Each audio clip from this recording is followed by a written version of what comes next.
Oh, welcome to the Sharpe Way Show. So glad to have you with me this evening, a little bit past 7 p.m. on the East Coast, and it's Saturday, and I am here. Why in the world would I be here on a Saturday at 7 p.m. during a long holiday weekend, or maybe a long weekend or something? Why? Because I need to keep doing this because I'll go crazy. Maybe that's the reason.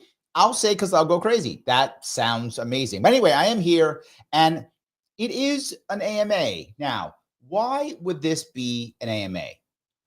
It's an AMA because I haven't done one in a week, and I've been out for a couple of days, and people probably have a lot of questions they want to ask. So I want to open it up to more and more questions that you guys can have chats and chat about things you want. But as always, I started on something that I think is interesting, or that's bugging me, or that I think that people should be talking about. Any of those things, I'm okay with any of them.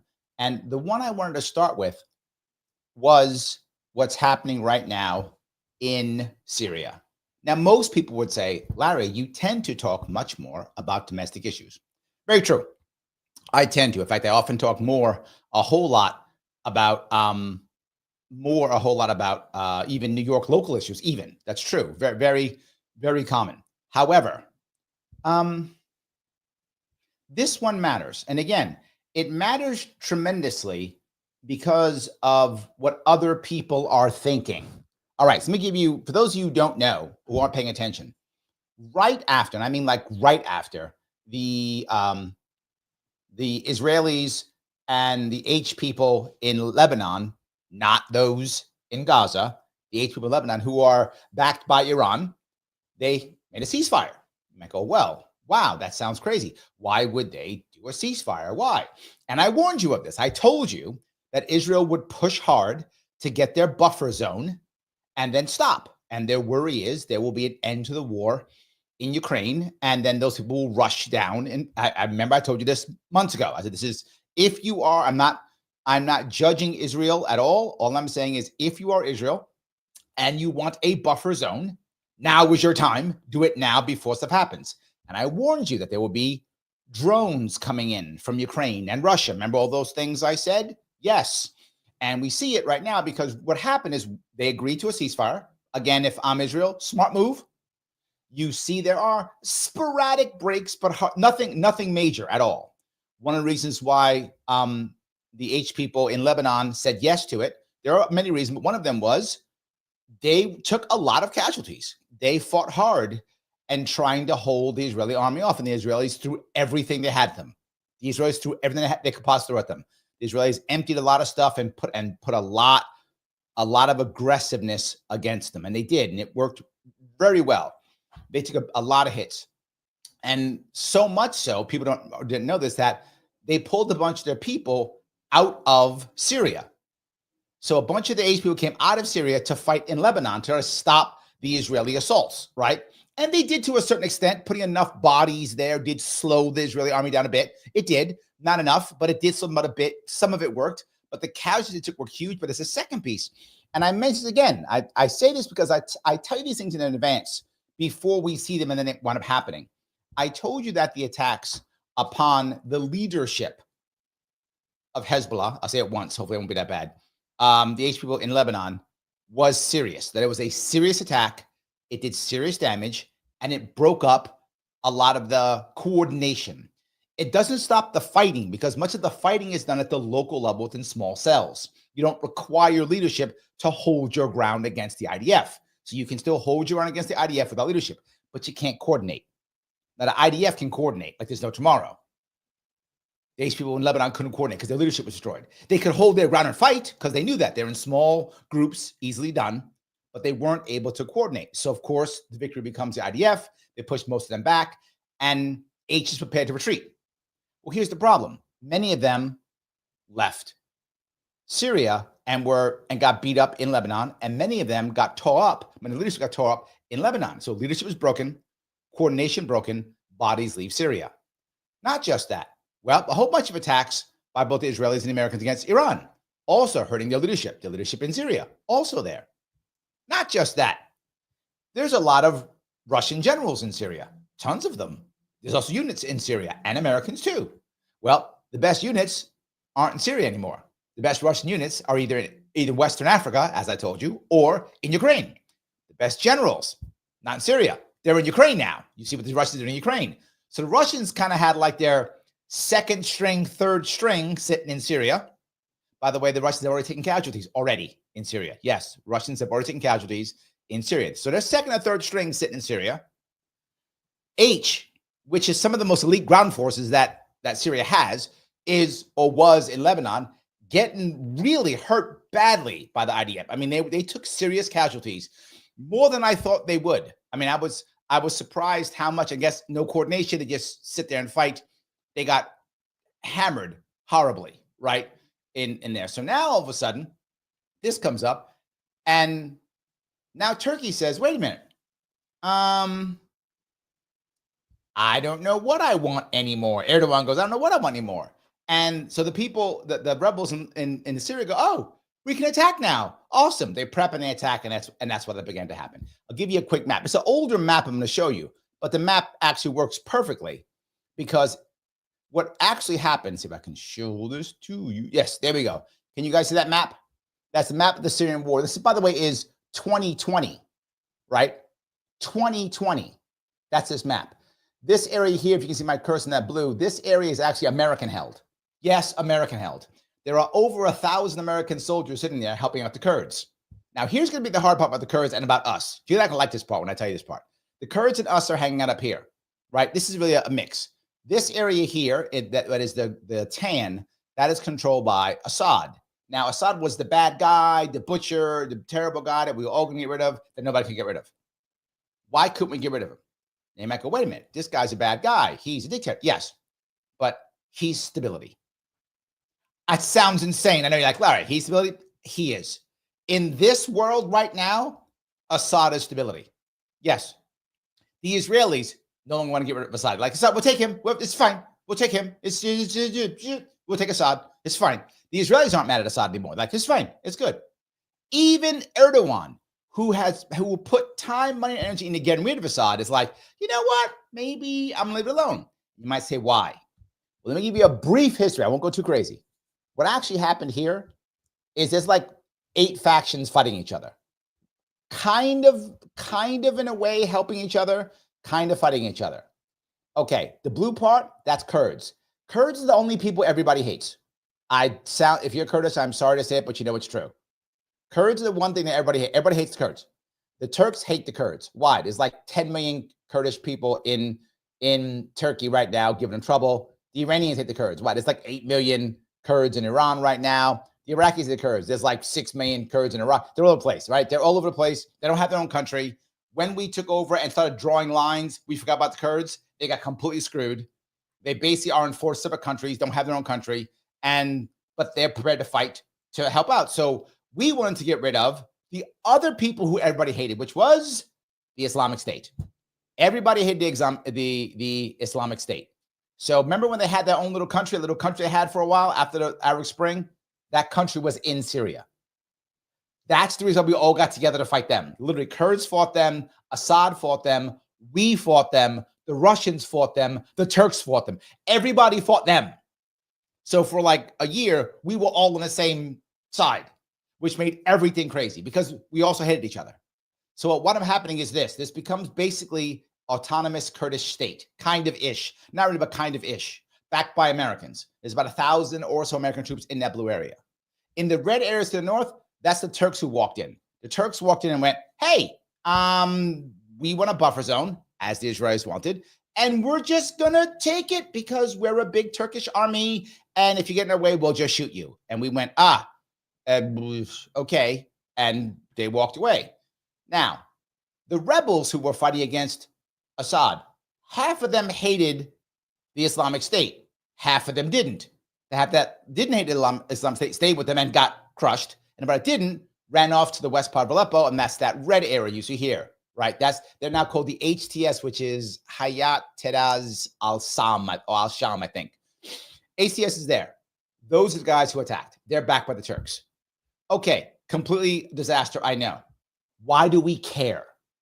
I know it's a disaster. Why do we care? If you remember, I told you a long time ago, months ago again, what my biggest worry was. My biggest worry was the Turks would join the Iranians against Israel. That was my biggest worry for Israel. Why? If you look at my little map here, you see Turkey's here, you see Iran's here, and the thing that gets all the stuff in is right here through Syria. This is the way that they would crush Israel, right here through Syria, if it was going to happen. Now, the Turks are not thinking anymore. They're like, no. We would just like some stability. Why would they want stability? Why does Erdogan care? Here's the next problem Erdogan has, the leader of Turkey. There are about 4 million Syrian refugees sitting in Turkey, sucking up his time, money, and everything else. Yes, he wants them out. He wants to throw all 4 million back into Syria. That's what he wants. So that's the issue. That is the concern. So now he's like, Assad, we're good. We're good, Assad. No worries. We're good. So if Assad stays in power, here's the problem of all of this. If Assad agrees to not support Lebanon, if he agrees to keep the Turks and Iranians neutral and he agrees to stop the fight, if he does, and he will, because Assad, while he doesn't like Israel, cares about himself being in power over everything else and will do whatever the Turks say or whatever the Russians say or whatever the Iranians say to stay in power, no matter what he would think that. So he's like, fine, yep, okay, yeah. I just got to, okay, sure. He's fine, whatever. Who has to go in this scenario? Only one group of people have to go. The ones that we support, the Kurds. This is the problem. Already, when HTS came across the border to fight in Aleppo, they killed Russians because Russians and Iranians both support Assad. Russians and Iranians support the tan. Americans support the blue. If Assad takes control and or fights against the Kurds, if the Turks fight against the Kurds, America has to pack up and leave, and the Kurds get screwed. That happened to them before in the 90s. When we told them that if they fought in Iraq, we'd support them, and George H.W. Bush screwed them over, and Saddam Hussein gassed them and destroyed them. Yeah, that happened last time. So yet again, we are supporting the Kurds, and what I'm worried about is we will just pack up and leave. Now, Trump did that once before. Yes, Trump did it already. It was 2020 or 2019, whatever, to keep that red area up top. Yeah, that was controlled by Americans. This area right here, this part was controlled by Americans. Then we just walked away, and the Turks just took it. Remember I said they just walked in and said we have a bigger army? They just did that. And they killed Kurds to get it because we just went, well, we're going to leave. Trump left before. Trump might leave again. If Trump packs up and leaves, the Kurds are screwed. The Iranians, the Turks, and the Syrians under Assad will crush the Kurds. They will be destroyed. Millions will die, and they can't flee. Here's the reason why they can't flee. The Iranians don't want any more of them. They already have 8 million. The Iraqis don't want any more. They have like 5 or 6 million. The Turks don't want any more of them. They have 10 million or 8 million, whatever they have. They all have millions of them. They don't want any more. So there's the problem. That is my worry. Americans may pack up and leave and screw the Kurds again, and this is what it may end up with. I'm not just done with that. I got one more piece I got to bring up. Already in Syria, drones. Already drones. CAS, also known as close air support, used to be taken care of by either helicopters or fighter airplanes or jets, something like that. Used to be back in the day. Not anymore. Close air support is basically drones. That's what close air support is. It's been mastered in Ukraine. We saw it already just the other day outside of Aleppo. Drones being used to take Aleppo to fight. They haven't captured Aleppo yet, but to fight in Aleppo. Where do you see it? That's a problem. And once that Ukraine war ends, they're going to rush here. And here's the next piece I'll add. Putin is the one, believe it or not, who is trying to create peace now down here. Yes, the Russians are trying to negotiate peace down here, right? The Chinese try to negotiate peace with Iran and Saudi Arabia. The Russians are trying, if they can, to negotiate peace between Turkey and Syria and Iran, trying to create peace there. Who's going to be thrown out? United States and the Kurds. That's going to be thrown out. That is my worry. This is where this can explode. Because what if they decide they're going to push the Kurds out? And what if Trump says, I'm not leaving dead Americans in Syria? What if Trump says, all right, fine, I don't care, yeah. You know what? What if Trump negotiates and says, you know what? You make me look good in Ukraine, Putin. I'll make you look good in Syria. What if that's Trump's deal? I have no information to know if that's true or not. I'm just saying, let's assume for a moment that that kind of thing happens. I'll make you look good in Syria. I'll pull out, you win. You make me look good in Ukraine. And they go, okay, done and done. What if that happens? This is not going to end well. That is why I think this is important. If we don't leave, we could find ourselves fighting in Syria, because once Americans get killed and or captured in Syria, then we're involved. But now what if we don't and we leave? We've screwed the Kurds over, and we've supported literally all the dictators.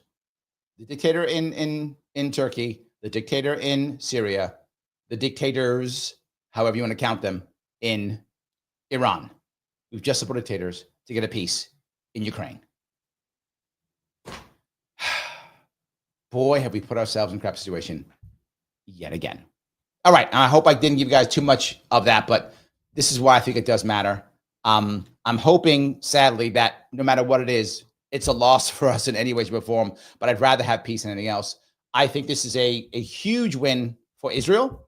This will ensure that Hezbollah will have no chance of pushing them out of Lebanon at all. None. Zero chance of that happening. It's going to hurt. It's going to hurt all types of supplies coming across Syria into Lebanon and even into Gaza, into all occupied territory. It's just a big win for Israel more than anybody else. If you're a supporter of Israel, this is a big win for you. If you're mad at Israel, big loss for you. Whatever you feel. But yeah, that's what I think this is going. I'm hoping again we don't get trapped. I hope I gave you some information on that one. I'm going to grab a couple of comments on this and go through the AMA, but I want to start with something to get us going. So yes, Vivek, how are you, my friend? You jumped on the board right away, didn't you? Talk about Ukraine as well. What do you think of land to Russia for NATO membership that Zelensky offered? Some of you don't know this, but now we're talking. Now Zelensky's like, you know what? Russia, you can keep the land. Can we be in NATO? Now, I don't think it's going to happen, but I mean, now even he's talking about it, right? Now he's talking about it. He's like, look, we can't get the land back. But look, don't underestimate Ukraine's ability to resist. Clearly, at this moment, Ukraine's losing this war. If anyone doesn't say that, they're not paying attention. Clearly they are. It doesn't mean they're finished, to be forward. It doesn't mean that it's over. It means they're losing the war now, it's in trouble, and they've got to change some stuff fast, or it will be over, right? Because they are losing right now. But Ukraine can still resist if it wants to. If America decides to give a bunch of money, if America decides to give a bunch of weapons, if Ukraine decides to draft, there is a chance that Ukraine can still resist. Ukraine basically has it's simplistic, but kind of true. It is basically two separate armies within Ukraine. Piece number one is an army that is very motivated and very well trained. And part two is not very motivated, not very well trained. Now, the sad part is whenever they have to make assaults, you can't make decent attacks with the untrained part of your army. So what do? They attack with the trained part of their army and then fill in the gaps with the untrained part. And then when the Russians counterattack or fight back, the untrained take heavy casualties. That's been a common thread. Here's the other sad part for some people who are unhappy with Ukraine. Many of those well-trained, well-equipped, motivated soldiers, they have a history of fascistness. Yes, they are those groups. Many of them, not all obviously, but many of them are. And some people get mad. They go, well, you can't give my... Look, if my country is in trouble and the loyalist people I got are those people who wear the armbands and they're prepared to fight hard and push the Russians back and give them the fight that I need, maybe I'm going to let them do that. That's all I'm saying. I'm just being honest, right? If it's me, I'm just being honest. Maybe I forget about the armband for now. Keep the armband. Just go back in the fight. Do what you got to do. Make the attack, take the building, take the city, go. I think that's what's happening. But already you see, the West is talking about stopping the battles and creating buffer zones. That's what's happening right now. And Putin's talking about keeping the land and getting And at first he told his first, if you remember, his first piece of it was he wanted reparations. Now he's open to the idea of simply ending sanctions. So Russia's talking about he will talk peace if we end sanctions. So even that negotiation is happening, right?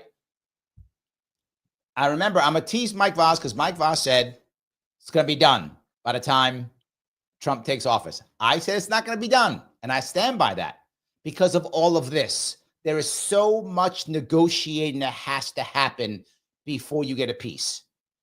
Could there be a ceasefire by the time Trump takes office? Maybe. That I'm open to.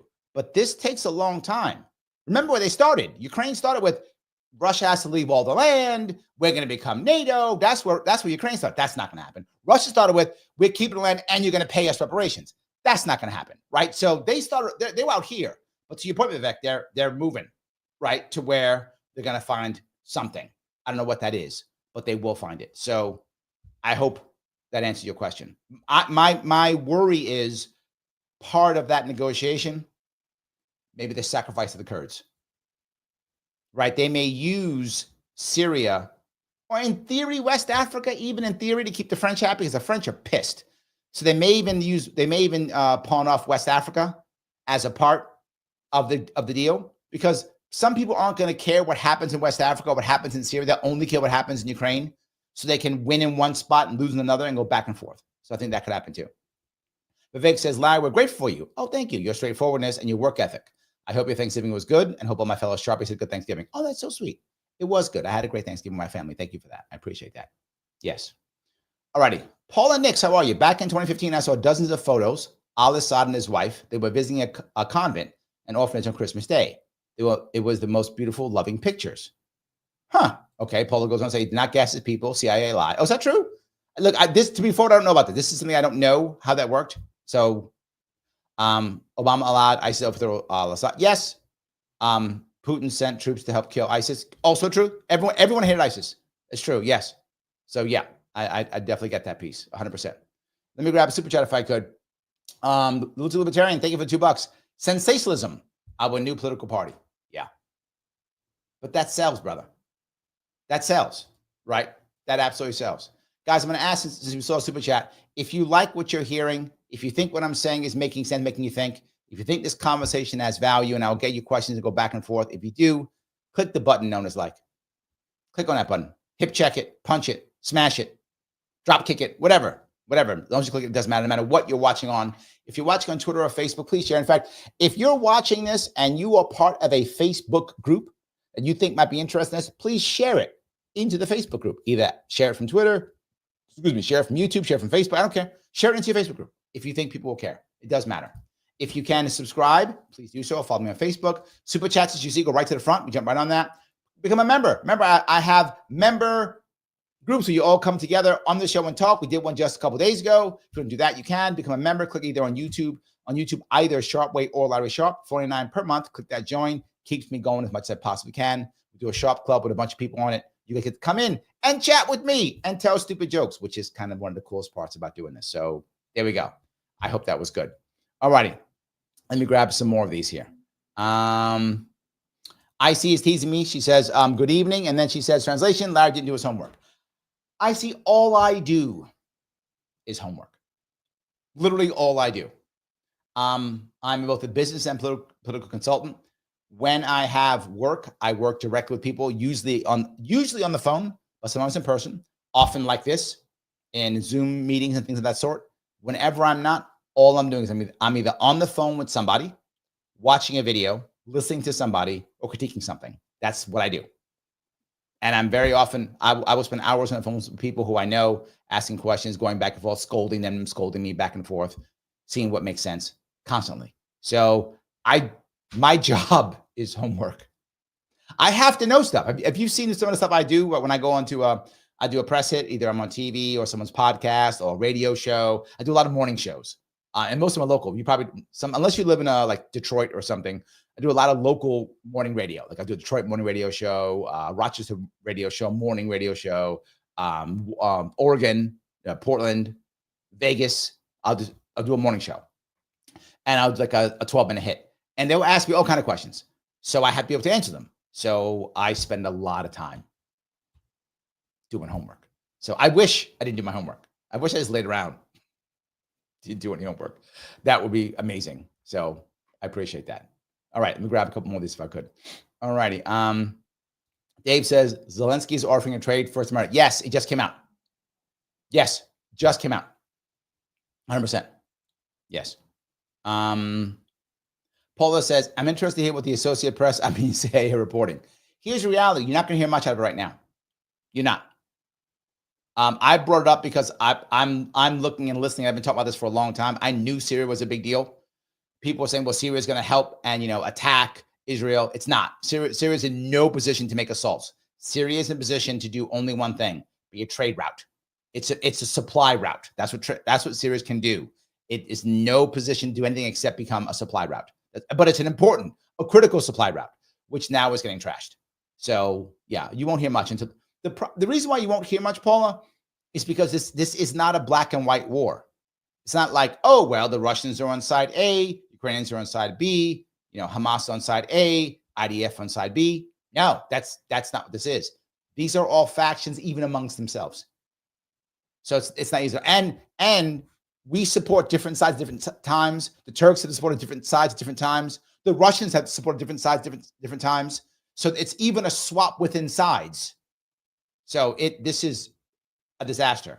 And I think they see it. And this is why people are like, let's bring back Assad. Assad, whether you like Assad or not, whatever your personal views upon him was, when the Assad regime was in control, it was far more stable than it is now. And the leaders in the local area, they don't care whether the Syrian people themselves are that happy or not. They would like some stability, right? Turkey wants stability. Turkey doesn't want 4 million Syrians in their country. Well, you got to make Syria stable so you can shove all 4 million back. And Iraq is, how stable is Iraq? Not. Iran has its own problems too. So they would like some stability in their area. And if that means we got to put Assad in power and get rid of the Kurds, oh, well, that's what I think. So I could be wrong on that. But I've been right a lot on these. Just saying. I don't know. So, all righty. Let me grab a couple more of these again. Dave goes on to say, you got to stop them at the beginning, like they should have stopped the H-man at Munich. They should have never let him get away with that. They just asked him big trouble. Peter Clemenza. People always say that, right? But the problem is, this is my problem with this, Dave, is they make everybody him, right? They always make he's Hitler. Okay, no. The H-man was the H-man. Everybody I don't like can't be Hitler. That's not how that works. That is my concern now. Is it possible that you're right in this case, Dave? Maybe, but we call everybody that. So we should stop everybody from wanting anything, from making any demands outside the normal, from wanting anything that the establishment deems correct. Everybody is that guy. That's what we're doing. All people who want their own state or their own thing or something, they're all that guy. We're too fast to call everybody the H-man. And this is my issue. Now, again, could we make a mistake and let another H-man go by? Yeah, but everybody was. Saddam was. Assad is. Obama was. Trump is. Everybody is. I say, wait till they show you that they are. I know it sounds horrible, but it's called innocent until proven guilty. I'm not okay with it because everybody is. That's my issue. So I don't know. Maybe I'm wrong. Dan says, Larry, wasn't the U.S. funding both Assad and Syrian rebels? I'm not sure. Yes. That's accurate. Yes, 100%. There's a saying in the libertarian world, which is, if you want to know who our next enemy is, just look who we're funding now. That's our next enemy. Because we fund both sides all the time. It is the thing, Dan. It's what we do. It's what we do. So, yes. Mike, who was on the panel, says, enjoy the topics we discussed in the panel. Thank you. I'm glad you came here. Absolutely. Thank you. Yes. Instant says, Larry cares about people. Oh, thank you. I hope that wasn't sarcastic. Thank you for that. I appreciate it. If it was sarcastic, I'm going to take it seriously. So I don't care if it was sarcastic. Thank you for that. I appreciate it. Yes. Over on Rumble, I'm hoping to say it right. Americua says Syria equals quagmire.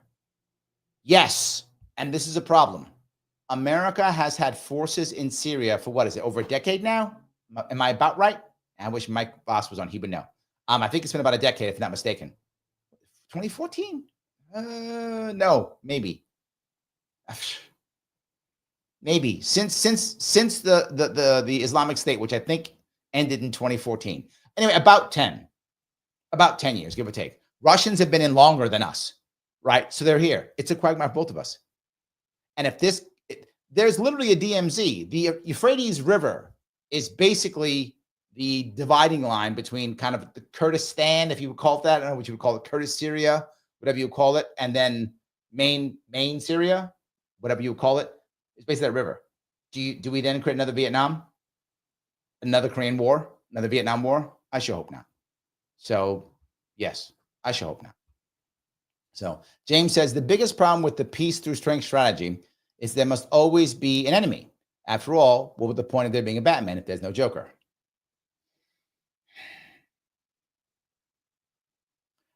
Yes, or maybe yes, but. Sometimes there is a Joker that makes any sense. But the problem, I'll go back to what I was about, Dave. Most of the time, they're not Jokers. We make them a Joker. We say they're a Joker when they're just some guy or some gal who wants something for their country or who wants power for themselves. They're not always the Joker. Remember, the thing about the Joker that makes the Joker special. If you remember the movie The Dark Knight, it's what Alfred says. He says, some people just want to watch the world burn. That's the Joker, right? He just wants, his words, I'm an agent of chaos, right? Assad is not that. Neither is Erdogan. Neither is Putin.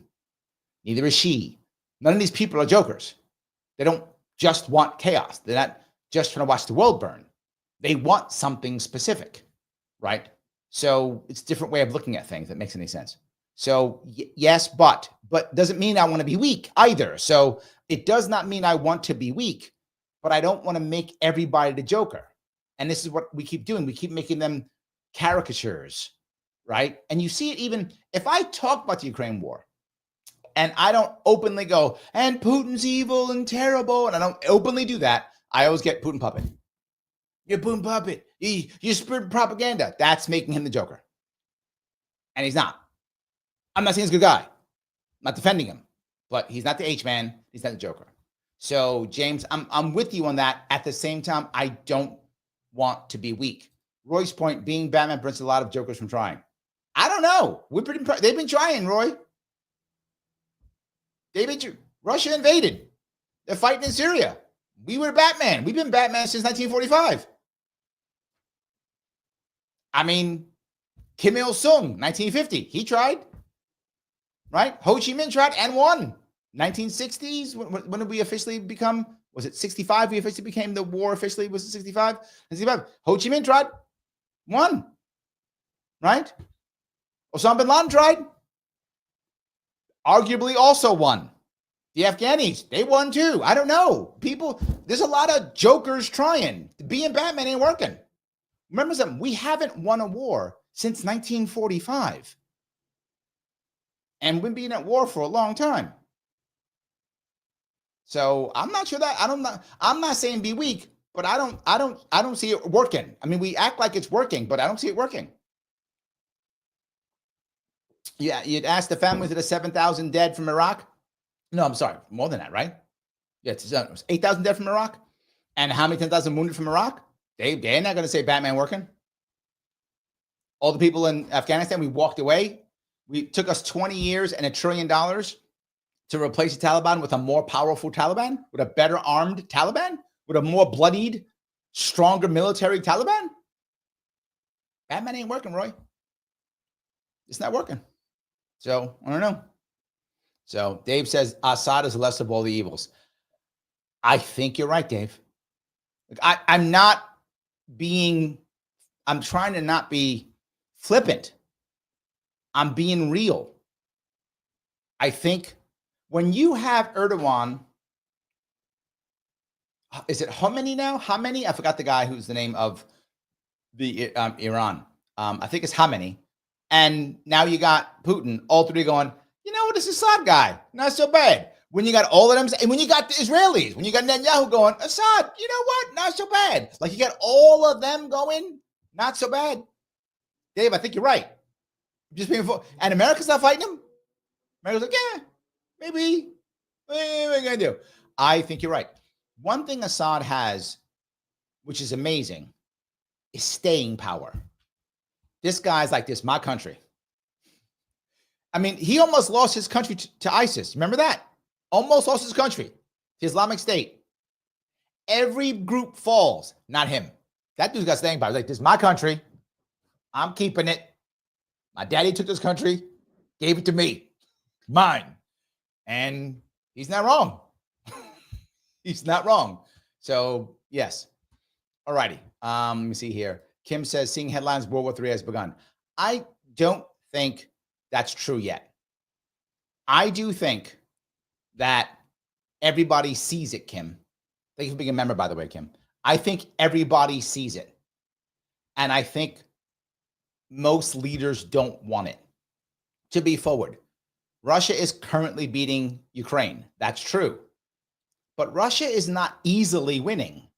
Russia is fighting for this. They are losing people. They are losing treasure. They are losing blood. They are losing things to win this war. Just because they're winning the war doesn't mean it's easy for them. I'm sure that if Putin could end this now and look good, he'd do it tomorrow. If he can get the thing that makes him look good, he's got to look good because that matters to him. His personal power matters more than anything. If he could look good and end it tomorrow, he would do it tomorrow.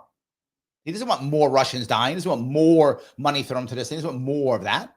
Look, one of the reasons why the HTS could actually get across and attack Aleppo is because the Russians, as I said, got third string sitting in Syria. They got third string. All they have is an air force. Now, why do they have an air force in Syria? Why is it Russia doing airstrikes in Syria? Because you can't do much of them in Ukraine. Because your air force gets shot down in Ukraine. And there's no place to do your planes in Western Africa. You can't really use an air force very well in Western Africa because of the terrain. So where can you use your air force? In the goddamn deserts of Syria. Perfect. Right? Perfect. But now drones have already got there. Once drones come into this area, Air Force gets put to the side. Close air support is done by drones now. It's not done by Air Force anymore. Well, won't be soon. And again, kudos to the IDF for making the attack in Lebanon, getting their buffer zone before the drones even came. Kudos to them. You can be mad at them, but it's true. Yes, absolutely. All righty. Roy says, Batman's own story, deterrence doesn't make headlines, but does make peace. We've been at war since 1945, Roy. It's not peace. That's not peace. It's not World War III. That's true. But before World War I, right, from World War I, from 1914 to 1945 was basically one war. It's two, but it's one, right? It was the war for German hegemony, right? How many German-speaking countries will there be, and will Germany dominate Europe or not? That's what that 30-year period was. Prior to the 30-year period, we hadn't had a world war in 200 years. Last world war before that was what? 7 years war? Is that the last world war? 7 years war? I mean, unless if you count Napoleonic Wars, if you count that as a world war, okay, so 100 years. If you don't count that, 150 years, 200 years, whatever, we haven't had a world war. So we don't have to have a world war every 5 years. Maybe another 100 years. Does have to happen. So, yeah. Mike Voss is in the house. Okay. The PKK are the problem of Kurds, the next big terror group funded by U.S., hated by Turkey. And yeah, this is Mike's correct. The PKK is the Kurds. However, they also fight alongside of Syrians. They're also funded by the U.S. and they're Kurds, so they're hated by everybody. He's right. They can't stand them. You're exactly right. They're the ones who think they're going to be screwed. Yes. So Roy says Hezbollah didn't come to the table in face of weakness, but in face of strength. Agreed. Yeah, 100%. You're right. Agreed. But they still started the fight anyway. But yeah, but they did. You're right. I'm not saying you're wrong. I'm not saying you need to be weak. All right. Let's see here. Grab a couple more of these here. Midwest K-Mix says, do you think that if this is first turn to World War III scale conflict, the American empire will want to expand land? Okay. America will expand, but not in conquest. America will expand in military bases. So yes, right. America needs to have a reason to have bases because most Americans are going, why do we have bases all over the place? They don't get it. Most Americans don't. We have bases in what? We have, I think, 700 bases. Is that about right? 800 bases in like 100 some odd countries, something like that, whatever the number is. So no, I don't think America will physically conquer. I don't think so. It hasn't been America's stance in 100 years. Not a thing we do, but we put bases in places. So we control through military dominance, but not through conquest. That will happen. For example, if we go into Syria, we do have a couple bases in the area. You still have some bases in Iraq. We still have some. We have a base in Syria too. We'll just have a bunch of bases in the area. And the problem is, you put bases in those areas. Iran is already unhappy. Turkey's already unhappy, right? It is the wrong answer. So yes. All righty. Let's see here. Dark clouds of the mind. So Larry, what do you see as a long-term solution? Okay, I'll give you what should happen and then what I think will happen. What should happen is the Kurds should get their own homeland. That's not going to happen. That's fantasy, Larry Sharpe fantasy world. That's not going to happen. That's what should happen. A real long-term solution is a Kurdish homeland that we should have put into place, we meaning Western powers, 1945. We should have put that into power. 1945, 1920 we could have done. We could have done after World War I, but we were so worried about keeping our colonies, we wouldn't do it. Kurdistan should exist as a nation. That's Larry Sharpe fantasy world. But you asked what would be a long-term solution. If we actually cared about this area and about people's right to self-determination, we don't. But if we did, the answer is a Kurdish homeland. Even if it was smaller than they wanted, even if they gave up each country of a little bit of land, again, this is my fantasy world because you asked. It's not going to happen. But Iraq gives up a little bit of land. Iran gives up a little bit of land. Turkey gives up a little bit of land. Syria gives up a lot of land.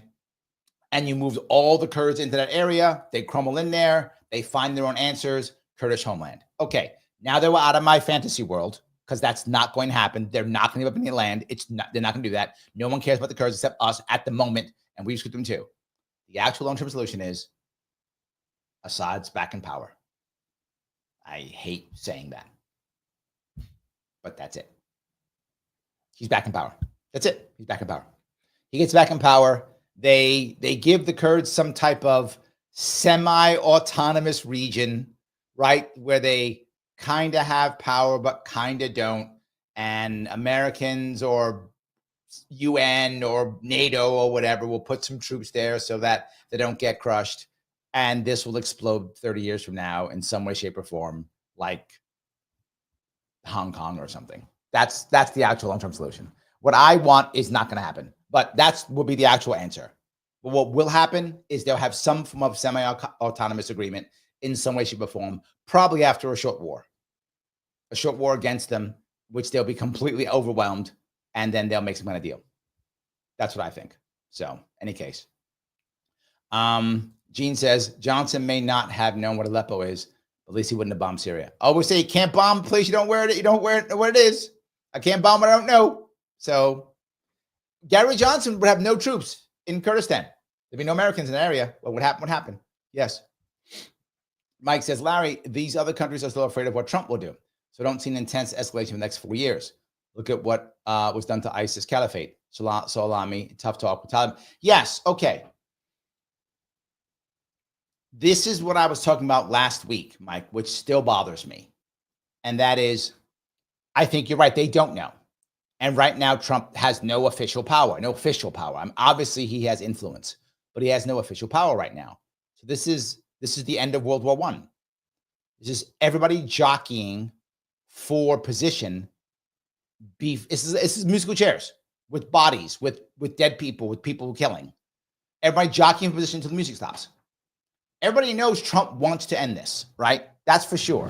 Now, sadly, and again, I know some of you think Trump's going to magically end it. He does have to fight the military-industrial complex. This is not going to be an easy task for him. I think this will still take months. There are a whole lot of people who still want these wars to keep going. Lots of them. They want the war to keep going. They don't want to stop at all. He will have to fight them. Not saying he can't do it. I'm saying not easy. And he may lose some battles along the way. Trump may lose here or there, right? He may blow this, blow that, have to give something up, make a trade. This is still politics, and people make the military-industrial complex is a multi-billion-dollar, world. That's not going away because I'm mad. It's not. So yes, and remember the caliphate wasn't taken by America. That was my point earlier. Everybody hated them.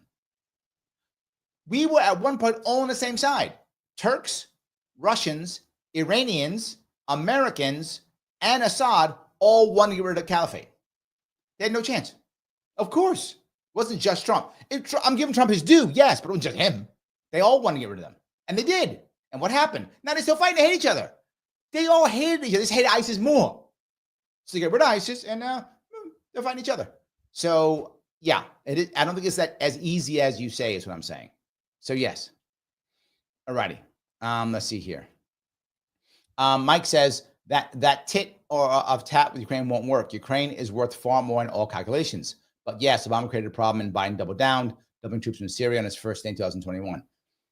I'm not sure that's true, Mike, because there are other things to play here, right? It isn't just Syria. It is China's having trouble in Africa right now. That's actually in Eastern Africa. Western Africa, the French are getting their butt kicked, and the Russians are in Western Africa right now. America's kicked out of Western Africa right now. East Africa, the Chinese are having trouble, right? Because they have no way of collecting their debts. So they're having trouble now with debt.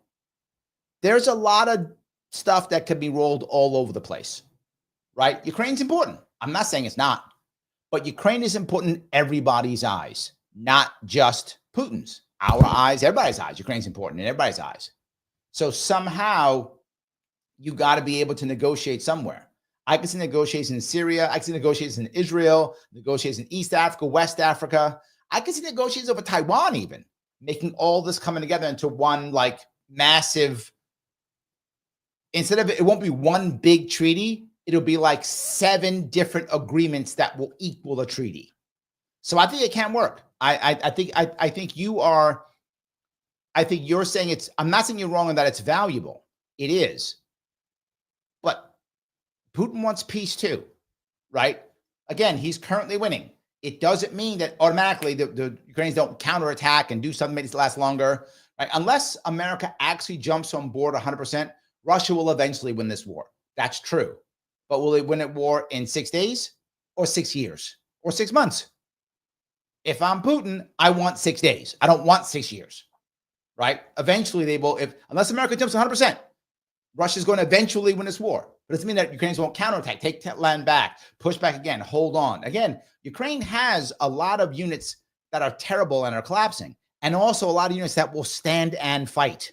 And we've seen it, and will actually counterattack, and will take land back. Ukraine has, like I said, kind of 2 armies, right? And when their stronger aspects can still do damage to Russians, and do. So, I don't know, man. I think I could see it either way.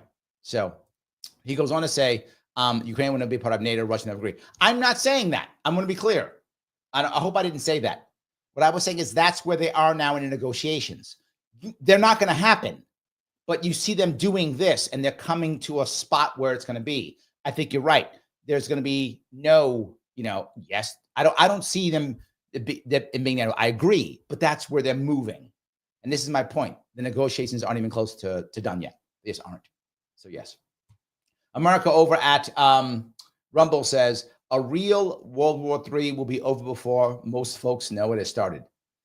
I don't think that's true. And I think Ukraine has proven that to be true. I think it's proven to be true. This could have been a war of all types of WMDs, and it's not. It's basically become World War I. And there are hundreds of thousands of casualties on both sides. Who knows how many? But surely hundreds of thousands on both sides of casualties, dead and wounded. Hundreds of thousands. And it still has not fallen into WMDs. 3 years, not WMDs. I don't think so. I think we could find ourselves fighting conventional war for a long time. Nobody wanted to do the dirty work, that piece. I don't think so. So, yeah. Anyway. All righty. Let me see if I can go down here again, get a couple more of these. So, all righty. Mike says, it's tough for Ukraine long term. We have to stop Democrats' precedents that when Putin does his damage. That's funny.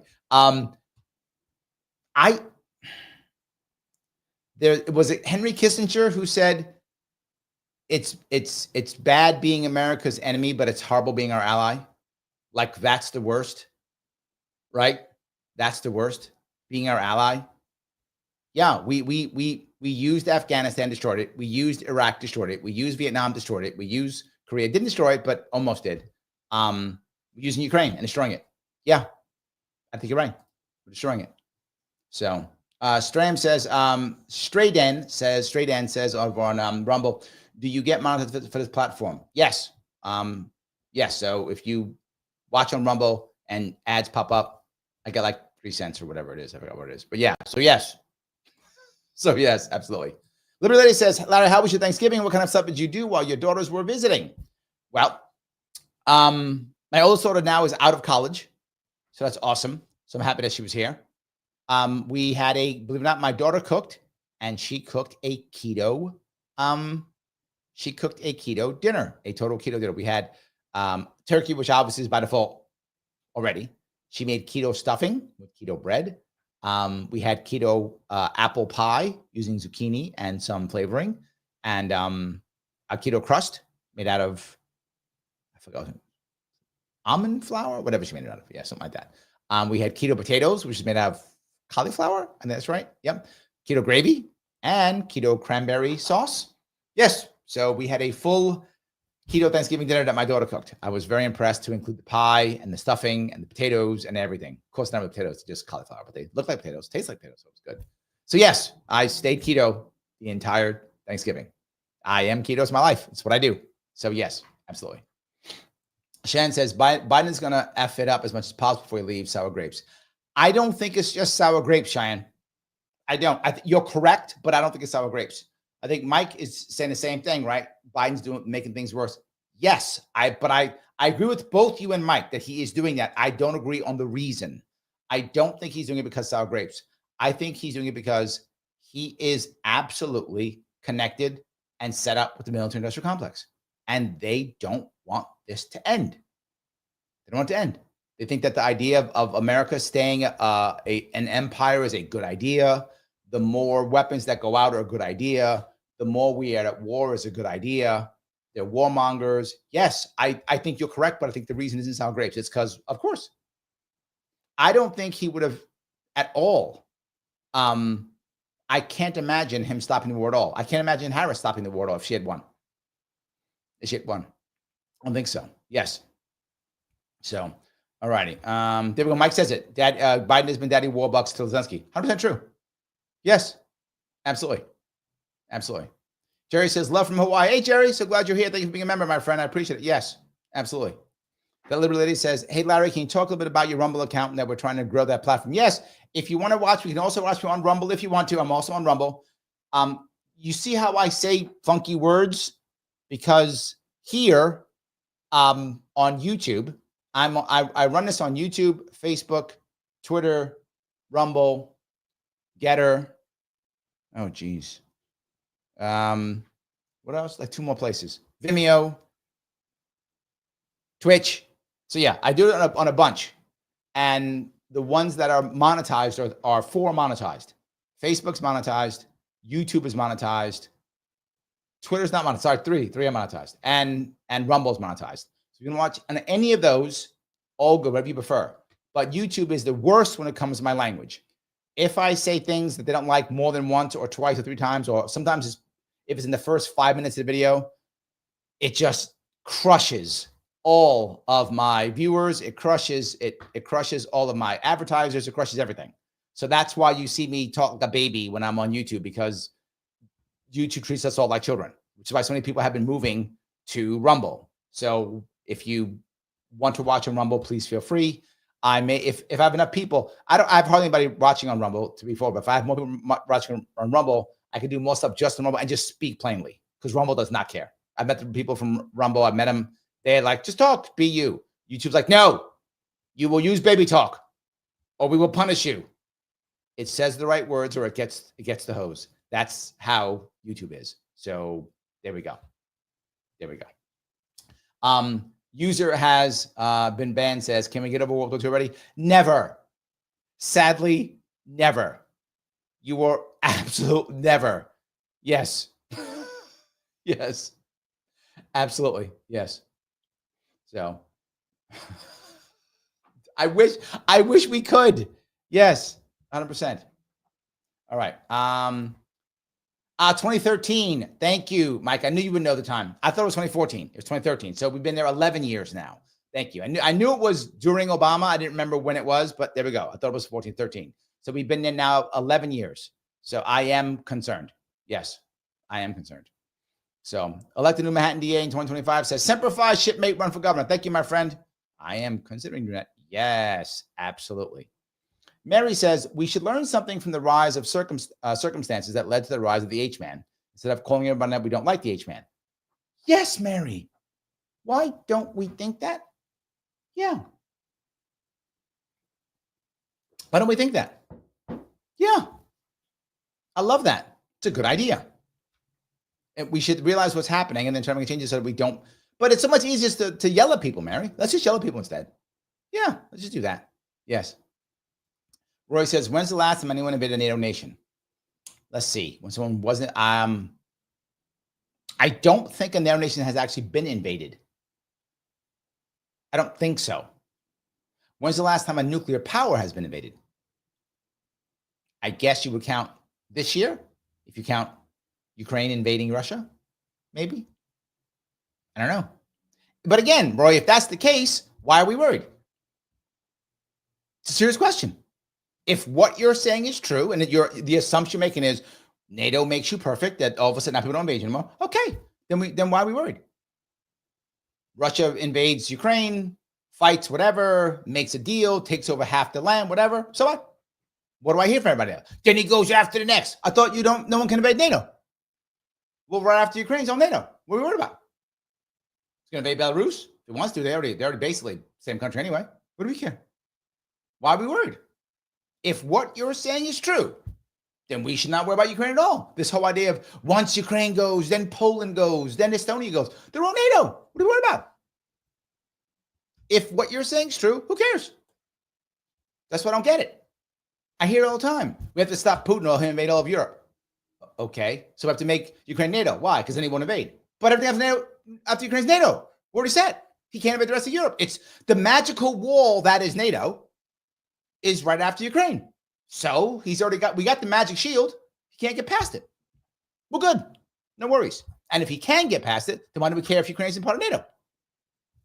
If he can get past the magic shield, who cares if Ukraine's NATO? If he can't get past the magic shield, well, then we're good. Too bad Ukraine should have jumped on board earlier. They didn't. Oh, well. What are you going to do? I don't get it. Andrew says, the MSM lost any and all credibility when they started pinning every anti-establishmentarianism as a Putin puppet. You hit that. Not just that, though, Andrew. Left-leaning YouTube did exactly the same thing. Because I would go on left-leaning YouTube shows, and I would say, hey, do we really want to be fighting this war this way, right? If this is really the end of the world, why don't we have American troops on the ground? This is what I was saying years ago. I said, if you really believe that this is the beginning of World War III, this is Poland, right? This is the H-man. This is the H-man invading Poland. This is it. This is this same thing. Why aren't Americans on the ground right now? Right? You call him the H-man, but then don't act like he's H-man. If he's the H-man and it's real, then why aren't Marines landing in the Black Sea now? Why isn't that happening? Why isn't the U.S. Navy blowing the Russian Navy out of the Black Sea and out of the Baltic Sea? Why isn't that happening right now? Why isn't the U.S. Army marching and driving across, Poland into Ukraine, into Russia right now? Why isn't that happening? If he's the H-man, because he's not. That's the reason, because he's not. And I said that 3 years ago. If you believe it, if you honestly do, why don't we have boots on the ground now? Now, because it's not and never was. So, yeah, And I would go there and they would be Putin puppet, you Putin. That's all I ever got. So of course, and this is the part. Why do you think people became so anti-Ukraine? It's the same thing. When you insult someone who asks a question, they start to hate you. Then whatever you say, they want the opposite. Not because you're right or wrong, because they hate you. And they're tired of being insulted every time they ask a question. There were a lot of people who first started who didn't know what Ukraine was on the map, but they didn't know. They're like, why are we fighting Ukraine? I don't get it. Putin puppet? Dude, I don't know what the hell. I don't even know what a country is. Putin puppet, you love Putin. What? Dude, I don't even know. What are you talking about? I have no idea. And then they're mad. And then they hate everybody and go, yeah, good. Let Ukraine fall. Let it all die. Because when I was trying to ask you a question, you didn't want to hear it. You just want to yell at me. Because as always, the way America has become, it is part of who we are now. Virtue signaling is far more important than anything else. I just have to virtue signal. Everything else is garbage. That's the worst part. So anyway, I'm sorry. User has been banned from another word. Thank you for being a member, my friend. He says, we've been going to war for all the wrong reasons. Yes. Yes, absolutely. Peace, brother. How are you? $2. Thank you for that. Can we use cartoons, Sharpe code? You know it. That's not a bad idea. That's not a bad idea. I guess I'm thinking about that. Yeah. Well, I use H-man. We don't know what that is. So we kind of do it. We kind of use it. We know what the H-man is now. It's something, I guess. So yes. Yes. Jerry says, thank you again for being a member, Jerry. What we learn from history is we don't learn from history. Yes. Most probable wars will continue and many die unless Trump is the mule as in Asimov's. I hope, as Asimov's books, yes. I hope that's true. Right? I hope that's true. Yes. Roy goes on and says, virtually every modern nation except Israel was created out of whole cloth by the victor doling out the spoils. Yeah. So yes, Kurds, Gazans, etc., deserve self-determination as much as anybody else. Agreed. Right? I think that again. I think I'm fooling myself, Roy. That's not going to happen, but it should happen. There should be a Kurdistan. But yeah, I don't get it. Yes, 100%. All righty. Midwest says, do you think the Somali and Somaliland war will come to play in World War III? I don't. I do not think so. I think that East African conflict actually is like three. Is Eritrea? I think is also involved in that, if I'm not mistaken. Right? I think Eritrea is also involved. There's like 3 or 4 in that area somehow involved in that war. Could it be considered a civil war? Kinda ish. Kinda not. That's kind of that seems like an odd area. So yeah, I think it could be an odd area. I think no, and I think no because I don't think the major players gain much from anyone's victory or loss, and they gain more from it continuing on. So I don't think that will come to play at all. I don't. I mean, it might. It's possible, but I don't see it. I don't. To Mike's point, right? If America can get a win, I don't know how America would win in that war, but whatever the win would be. The only win would be if America brokered a peace and actually made a border that everyone could somehow agree to via some type of bribing or cash or something like that, or defense treaty or something. I don't see. I mean, I don't mean to be negative about it. I just don't see it. I don't see that going together. Sam says Putin could win, but how could he hold it? He wants a way out that saves face. Yes, I think he holds it again if people agree, right? That's the issue. I do not think, and I know people get mad at me, but I don't care. I don't think Putin wants to invade and annex all of Ukraine at all. I don't think he wants that. I think he wants a Belarus. What does that mean by that? I think he wants a chunk of Ukraine. It's my opinion. He wants a chunk of Ukraine to be called Russia, and then a rump state of Ukraine that is basically a puppet state like Belarus is. Belarus is basically a puppet state, a buffer state. So now he has a buffer state in Belarus and a buffer state in Ukraine. So if anybody ever wants to attack Russia ever, they've got to go through those places before they get to Russian territory. And I think that's what he wants. So what China wanted with North Korea, so that we have to go through North Korea to get to China, and have to go through Belarus and go through Ukraine to get to Russia. That's what I think he wants. I think if he gets that, he's happy as can be. That's like, for in my view, a win for him is he gets all the land he wants. a small Ukrainian rump state that is basically has a puppet government that's completely pro-Russian, pro-Putin, and anti-West. That's what he wants. I don't think he'll get that. I think he will not get that. But I think that's what he actually wants. If he gets what he wants right now, he gets all the land that he has that he wants. He keeps that. He gets some kind of rump state in Ukraine that is completely anti-West and totally pro-Putin puppet like Belarus is. That's what he wants. I think he will not get that, but he'll try to get something close to that as possible. But if he just keeps the areas that he already has, and the West says, yes, that's now Russia, which would be what he would want if he gets that, then the people don't want to be there will just pack up and leave, right? The people who feel more Ukrainian will just go to Ukraine. He'll let them. He doesn't care. He will let them go. Go. He'll fill it with more Russians, and he'll be fine. So I think he'd be okay with that move. If that makes any sense. I think he'd be okay with it. That's what I think. So, all righty. Roy says Trump doesn't want Ukraine in NATO. Yeah, again, I think you're right. I do not think that will happen. But I think Zelensky has to say this, Roy. I don't see how he can't. I think he has to say it. So he wants to use a threat of Ukraine joining NATO to get Putin to agree with Zelensky to trade land for peace. That makes more sense to me. I agree with you. I think you're right. Yes, I think you're right. Dave says one thing to remember is the Russian military in the lead up to the war with Ukraine was very corrupt. Otherwise, Russia would have won the war in a week.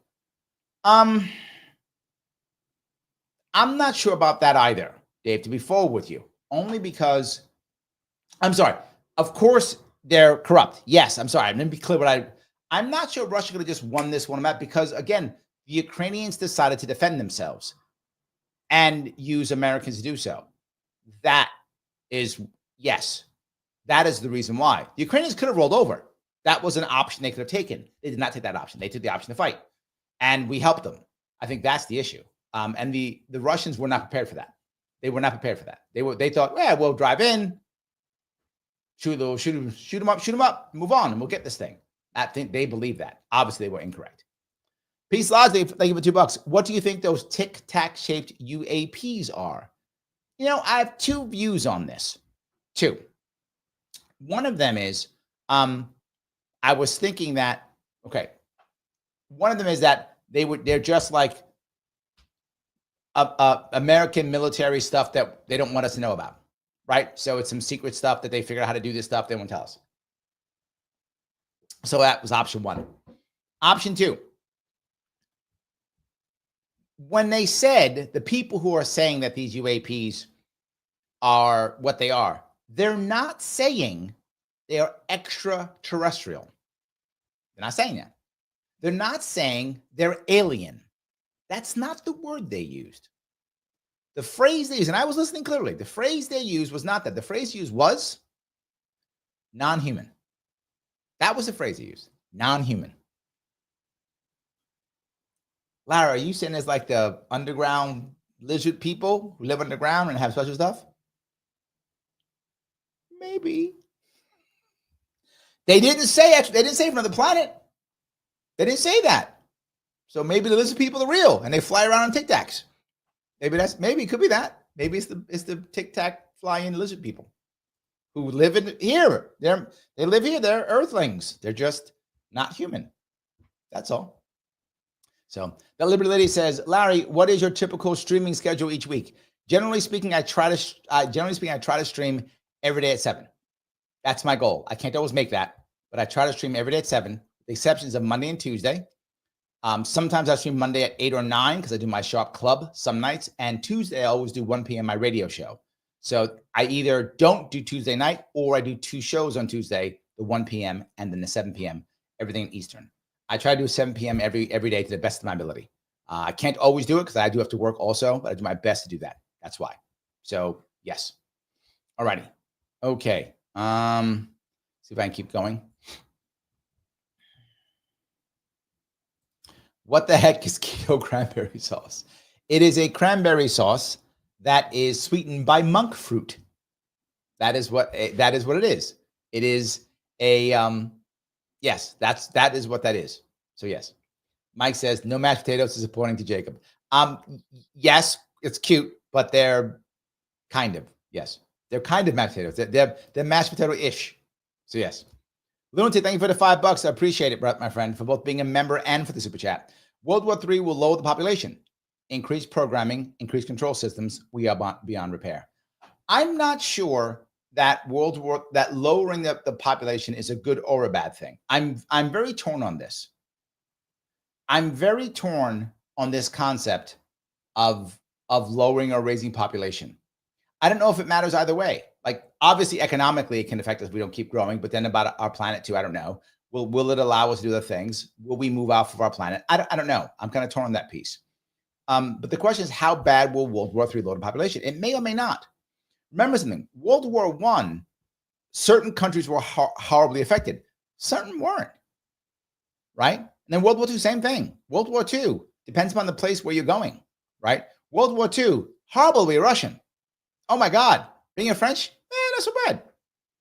I'm just saying, not so bad. When it comes to dying, I'm sorry. You got occupied, but I'm saying when it comes to dying, not so bad. Even British, not so bad. Being Japanese, not good.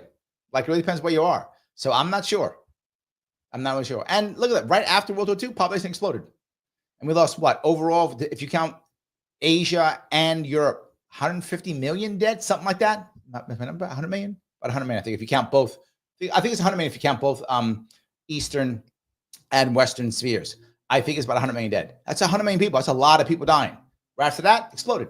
So I'm not sure, right? So say we lose X 100 million people, whatever that number is, and then we have a population explosion again, wouldn't even notice it.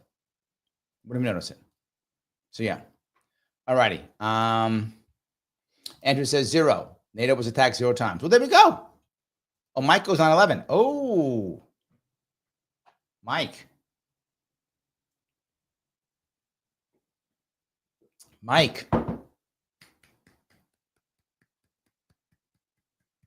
Okay. Mike just pulled a joker. Take that. Yeah, that's true. That's true. 9/11. That would basically say a NATO nation got attacked, and pretty bad. 3,000 casualties. One attack. That's true. And went to war. Yeah. So I guess that will be the one. Now make me think, did I miss one? Yeah, I don't know. Yeah, there we go. That's one right there. That's the joker he just pulled out. Nicely done, Mike. There we go. And then Article 5 invoked was September 11th attacks. There we go. Done. So I think Andrew, he just threw a joker on it. So yeah. There we go. There we go. So okay. Dave says, we can't get over World War II because Tucker suggested that Winston Churchill was worse than the H-Man. Did he really? Okay. I get if you don't like Churchill. I get it. There are reasons to not like him. I'm not saying he's a perfect guy at all. I get it. But to say he's worse than the H-Man, come on. That's dumb. It's done. Yes. Use has been banned by the following words. Do you think the world would be in a better place if we listened to generals on the ground in WW2 and Korea? Patton going to Moscow and Matt using the weapon on North Korea. Yes and yes. I'm actually considering doing a whole show on how bad FDR was as a president. And it makes people who are more left-leaning go crazy when I say it. He was a terrible president in many ways. For many of our problems we have today are all because of him. So problems in the world, problems in foreign policy, problems in our medical care, problems in our unions, all up so many problems because of what he did. So many problems. He's wrecked so many things. Of course, he completely appeased and supported, because Royce's appeasement doesn't work. So, well, okay. Well, he appeased the Soviets, so there's no tomorrow. He was terrible. And then Truman not beating up on the Chinese when he could have. Yeah, of course. If go to war or don't go to war. I say it all the time. I said it when it came to Ukraine. I said it when it came to go to war or don't go to war. Either one. Are we at war or not? I guess not. I guess we're not. So yeah, 100%. And the funny part is, a lot of people, it wasn't just Patton wanting to go to Moscow. A lot of generals did. In fact, this is that people don't realize. A lot of Germany and its allies assumed that once Germany surrendered, that they would join together and attack Russia. That was an assumption. Many of the generals were like, okay, we're ready now. And they're like, what are you doing? Why are you arresting us? Aren't we going to get Russia now? America was like, no, you getting arrested. No. We going to fight Russia now. Oh, no, you getting arrested. That's how that happened. So, yeah, you're absolutely right. Yes. So, anyway, that was good, though. I do that 9/11. Mike, thoroughly impressive. So, yes. All right. James says, who's talking about appeasement? I'm saying that if another country is trading with us, they aren't attacking us. Yeah, look, and that is my point, right? I tend to agree. Don't get me wrong. It doesn't always mean that that's magically, but it's always a better chance. Trading countries do sometimes go to war. It does happen, but I'm just saying you're right. Often they don't. So yes. Let's see here. Dave says the closest a NATO country was invaded was when two NATO countries, Greece and Turkey, almost came to blows with Cyprus. Oh, okay. There we go. Yeah, I remember that. That's correct. Yeah. But wasn't that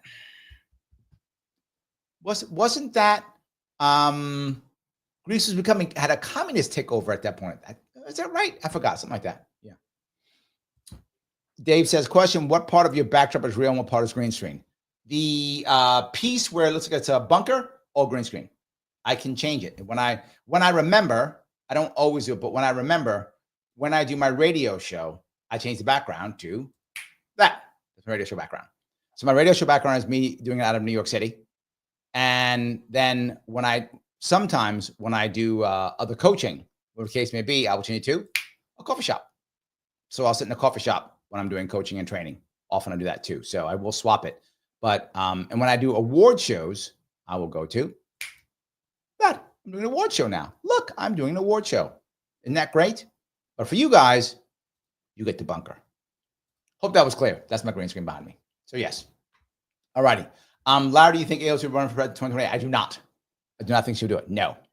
I think she will wait till 32. I think AOC would be a wonderful VP selection or something like that. I do not think she would do it.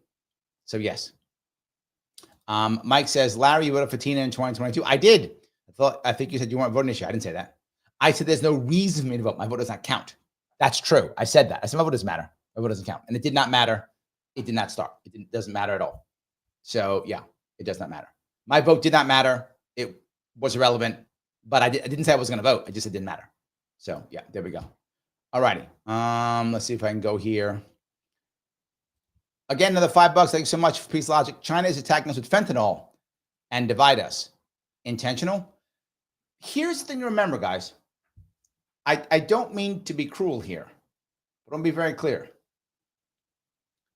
If you have an addict in your life, and I have had addicts in my life. My mom was an addict. I have no addicts.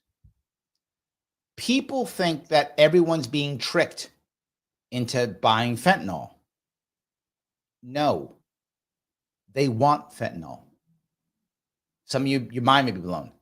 They want fentanyl. The addicts are getting fentanyl because it's a cheap, powerful high. They're not looking for heroin and getting fentanyl. They're looking for fentanyl and getting fentanyl. I want to be clear. But what about that story of the purchase of fentanyl by mistake? That does happen. I mean, don't get me wrong. It's terrible. I'm not pro fentanyl. Obviously not. Clearly not. And it does happen to where someone thinks they're taking a certain pill and takes a fentanyl pill and dies. Happens, of course. That's 1 in 100, 1 in 1,000, 1 in 10,000. Losing 100,000 people a year. They want it. There are bigger issues than this. And guess what? Something you might laugh at, Peace. You know what's changed in the last couple of years? There's no more heroin coming out of Afghanistan. Why? America doesn't control the heroin fields anymore. When America controlled Afghanistan, heroin was flowing. Number one country when it came to heroin. Number one. America's out. 0. Taliban's not playing games.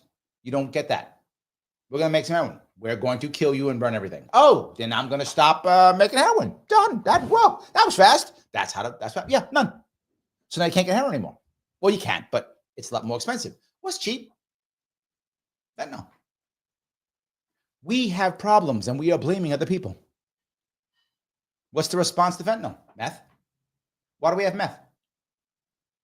Because of war on drugs. Oh, yeah, some of you are mad at me. I know. I don't care. It's still true. It's still true. Every time someone tells me, and I've had people say this, you don't understand, Larry, you're wrong. So-and-so drug killed my son, my daughter, my so-and-so. So I asked them, and I've done this more than once. If you ever seen me, I've actually done this in events when I was running for office. I'll say, I'm going to ask you a question if you don't mind. You know, oh, go, yeah, go ahead. I'm going to say son, but it could have been anything. Your son, did you like get clean for a little bit and then come back and then OD'd? Yeah. Happens all the time. Yeah. You know why? Why? Because he can't get his drug. How do you get hooked? Did you get hooked because he had prescription drugs? At least half the time. Yeah. Yeah, prescription drugs, right? Yeah, because they gave him an opioid, right? Yeah. They didn't give him a cannabis product. But they can't. I know. In both cases, the drug didn't kill your son. The war on drugs killed your son. How do I know? I work with wealthy people all the time. Lots of them are on drugs. Lots of them are. You think only poor people are on drugs? Lots of them are. Why aren't they overdosing? Because they get expensive drugs. They get cocaine or they snort Adderall or something like that. They snort something that is safe because they're wealthy. Wealthy people get expensive, safe drugs. They're on drugs too. Lots of people are on drugs. Doesn't matter if you're rich or poor. Lots of people are on drugs. Wealthy people have safer drugs. Why? Because, well, they're wealthy. Well, how come only they get it? Because the war on drugs makes all the drugs expensive. So if you get cheap drugs, meth was created by people who couldn't get expensive drugs. That's why meth is so dangerous. Fentanyl, people can't get expensive drugs. The drug did not kill your son or daughter. The war on drugs did. You be mad at somebody? Be mad at every president from Nixon until today. Be mad at them. You want to blame somebody? Okay, good. Blame Trump, blame Obama, blame Biden, blame Bush, blame freaking Clinton, blame the other Bush, blame Carter, blame Reagan, blame Ford, and blame Nixon. Blame every one of them.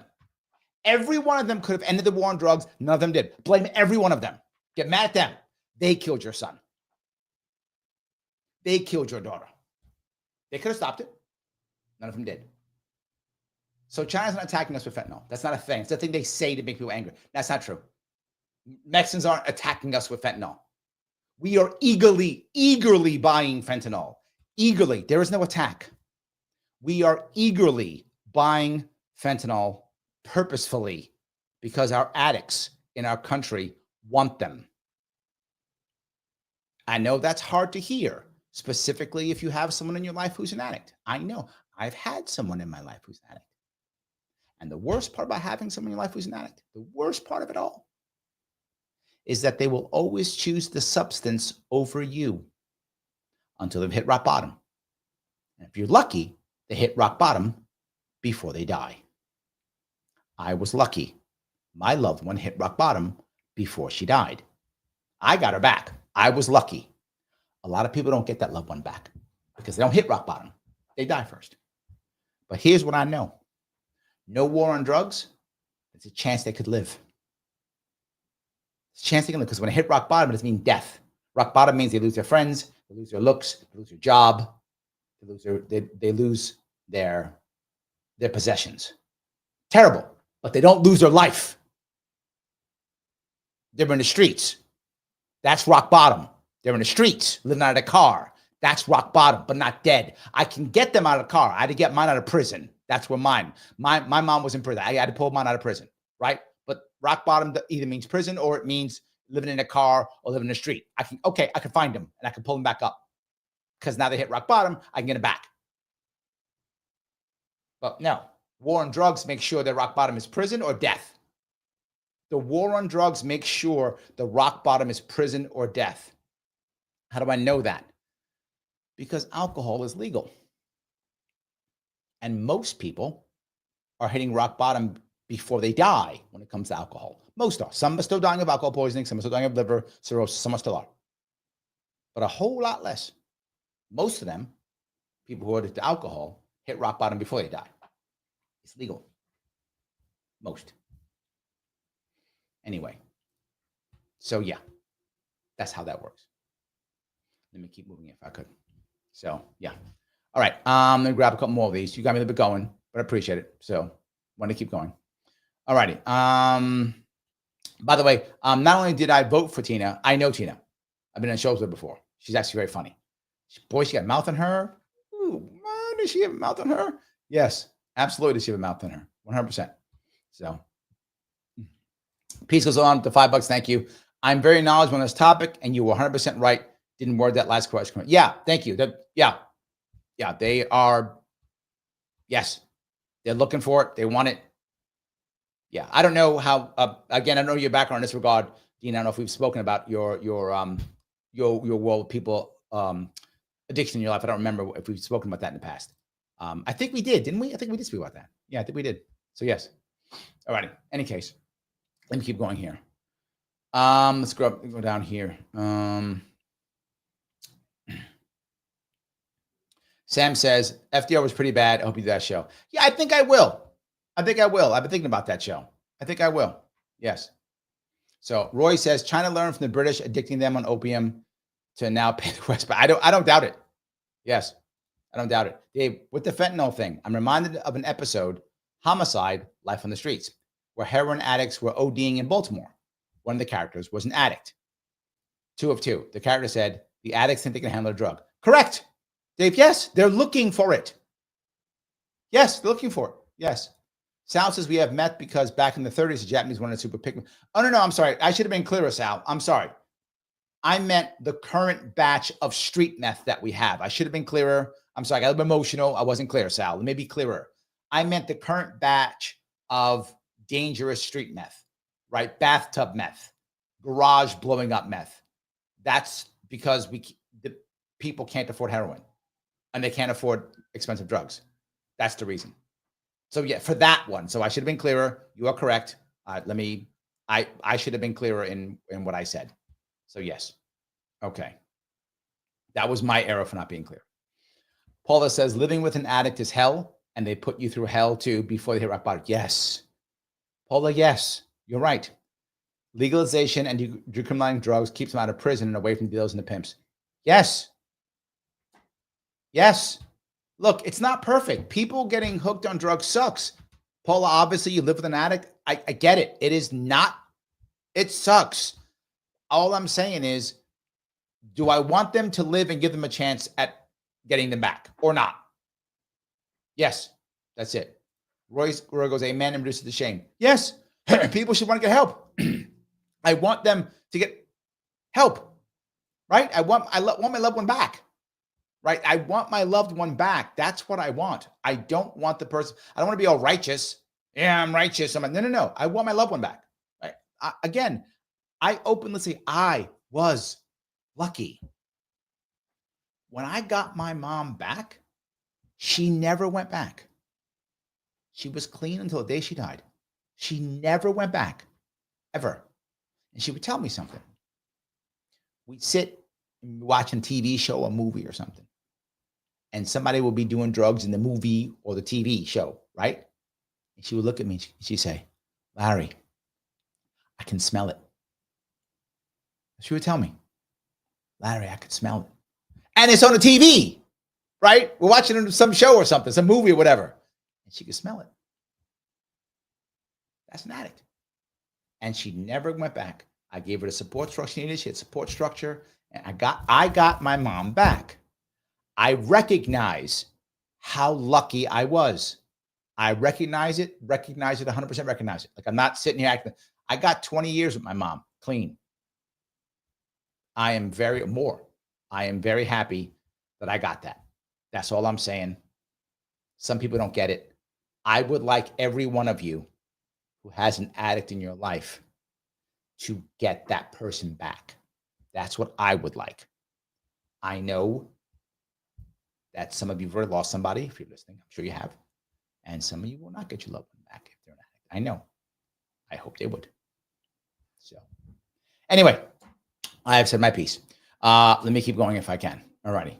The liberal lady says, do you think the way the LP's backing Trump that they will shut down anyone that runs for LP in 2028? MAGA McArdle's already talking about Vivek in 2020 instead of the party. I don't think so. Remember, you're saying the LP. Is the LP really... Does it matter that much? I mean, are people like going, oh my God, now Trump is great because the LP is back or whatever? I don't know. I think by 2028, somebody else who's the new shiny thing will be the person. I don't think it'll matter. I don't think the Republican Party cares much about the LP much at all, except to kind of keep them in a spot to not challenge, is what I think the Republicans care about. Just, okay, good. You can't challenge us. Life is good. Just don't challenge us. And I think that's the goal.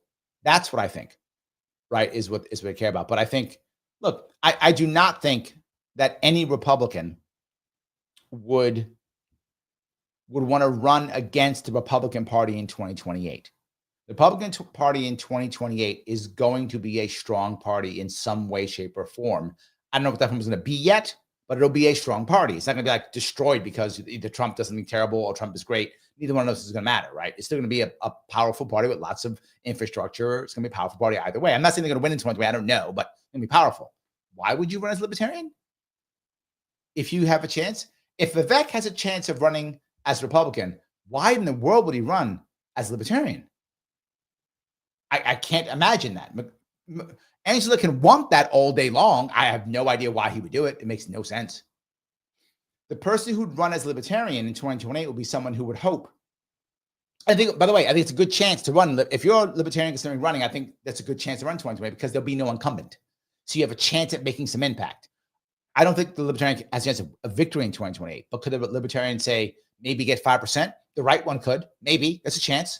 Could maybe get that. Or maybe could get some maybe they could get some electoral votes that I've been talking about for the past 12 years, right? I think if the Libertarian Party figures out, whatever candidate figures out that what I've been saying for the past 12 years is correct, or 8 years since 2016, past 8 years is correct.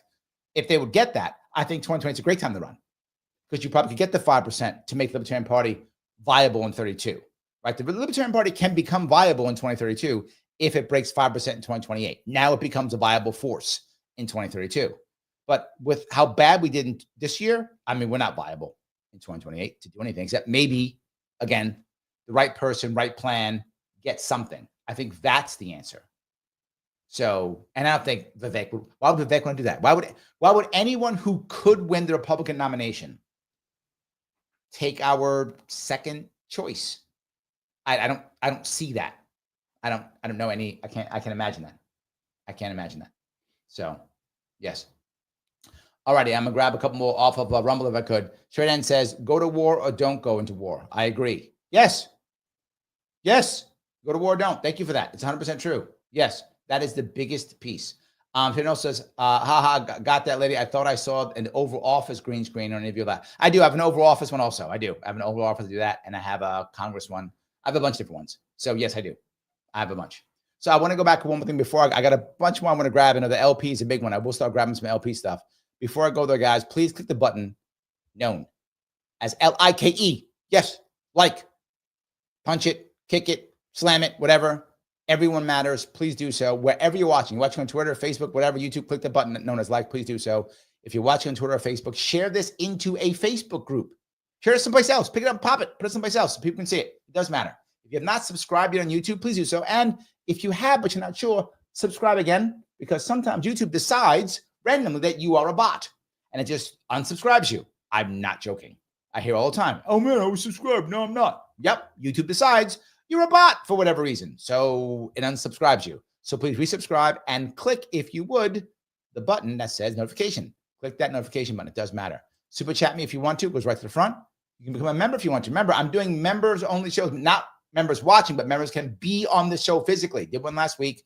We're doing one another couple of weeks, getting people on the shows. You can actually sit here and chat with me, or whatever you want. Tell dumb jokes if you want, or tell funny jokes. I don't have to be dumb. Most of mine are dumb, but it could be funny too. Whatever you like. I don't mind either way. So yes. All right. Mike says, "Seems the Libertarian Party just wants to make money than impact." What? Mike, what Libertarian Party you been watching? Libertarian Party has no idea how to make money. None. That's one that we do not know how to make. No. Let me be clear. When I ran for governor, I raised more money than Chase did when he ran for president. Only guy knows how to raise money in this party is the guy you're looking at now. Ain't nobody else. That's no. What the Libertarian Party wants to do more than anything else is virtue signal. Like there's no tomorrow.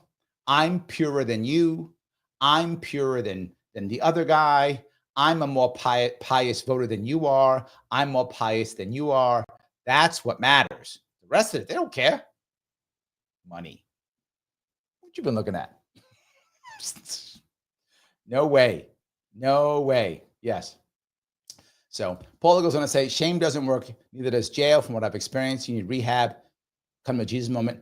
Vets on drug is the worst. Yes. I'll go one step further, Paula. If you notice, people who succeed at breaking whatever addiction they have, whether that's a gambling addiction, narcotics addiction, alcohol addiction, whatever addiction that whatever substance is the one affecting them, it isn't just the come Jesus moment. That's a good part. I like that. But the Jesus moment works only if you use Jesus. It only works if you have a community around you. If you actually use the church as support structure. And not all churches are good at that. I'm not trying to slam churches, but I think you know what I'm talking about, Paula. Some churches, very good at that. Some, not good at all at that. Depends upon the church you're part of.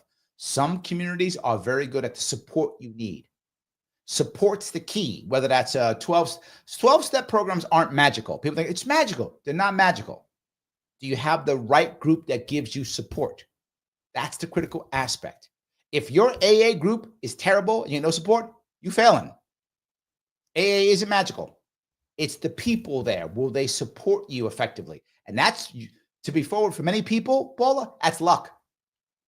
You get one that's working, that's got good support structure, you got a shot. You could beat this.